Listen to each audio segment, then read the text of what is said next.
জন্য হালাল স্ত্রী, বৈধ স্ত্রী আল্লাহ বলছেন আমি দেব তো বান্দা, এটা আল্লাহর ওয়াদা কোরআন শরীফে, আমি তোমার স্ত্রী দেব তোমারে। আর দিলে না, তোমার স্ত্রী যখন মিলবে লিতাসকুনু ইলাইহা, আমি আল্লাহ তোমার বিবির মাধ্যমে দিল সুকুন করে দেব, শান্ত করে দেব। আগুন লাগাইলে তো দিল শান্ত হবে না, গুনাহ তো আগুন, গুনাহ আগুন নি, কথা কয় না। আমার শায়েখ আরিফ বিল্লাহ হাকিমুন নফস আল্লামা মুফতি মুশতাকুর নবী কাসিম জীবন ভর চিল্লায় চিল্লায় বলে যে আল্লাহর বান্দা, গুনাহ আগুন, গুনাহ আগুন, গুনাহ আগুন, গুনাহ আগুন। আগুন লাগলে তো দিল শান্ত হয় না বাপ। এজন্য ভিন নারী তো দেখা গুনাহ, আর গুনাহ তো আগুন।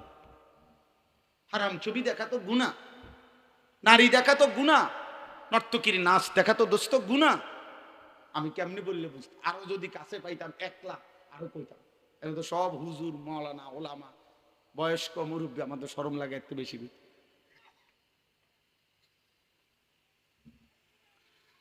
এজন্য গুনাহ, গুনাহ আগুন লাগলে সুখ মেলে না। আল্লাহর জন্য ওয়াদা দিবেন ওমিন আয়াতিহি আন খালাকা লাকুম মিন আনফুসিকুম আজওয়াজা।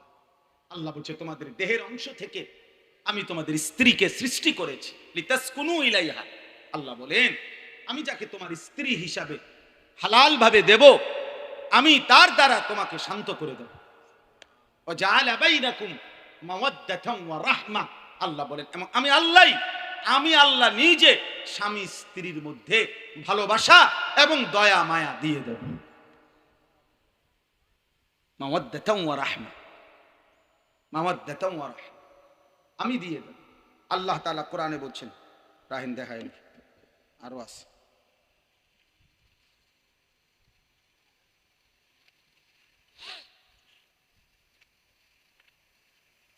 এই দেখেন আল্লাহ তাআলা বলেন যে ওয়া আনকিহুল আয়ামা মিনকুম ওয়াস সালিহিনা মিন ইবাদিকুম ওয়া ইমাইকুম। আল্লাহ তাআলা বলেন তোমাদের অবিবাহিত পুরুষ যারা, সংক্ষেপ কথা হলো অবিবাহিত মেয়ে যারা, তাদেরকে বিয়ে করিয়ে দাও। আল্লাহ তাআলা বলেন যদি কেউ প্রশ্ন করে যে ফুলার তো পেট চলে না, আয় ইনকাম নাই, বয়সে না হয়ে গেছে 26-28, ইনকাম তো কম, অনত নিজের পায়ে নিজে দাঁড়ায় নাই। আল্লাহ বলে না, ইন ইয়াকুনু ফুকারা ইউগনিহিমুল্লাহু মিন ফাদলি। আল্লাহ ওয়াদা দিবেন, ওয়াদা। আরে আমি বললাম যদি সে গরিব হয়, ফকির হয়, আমি আল্লাহ আমার দয়ায় ওরে ধনী বানিয়ে দেব। ওরে বলেন চরিত্র হেফাজত করতে, আমি ওর সম্পদের হেফাজত করব।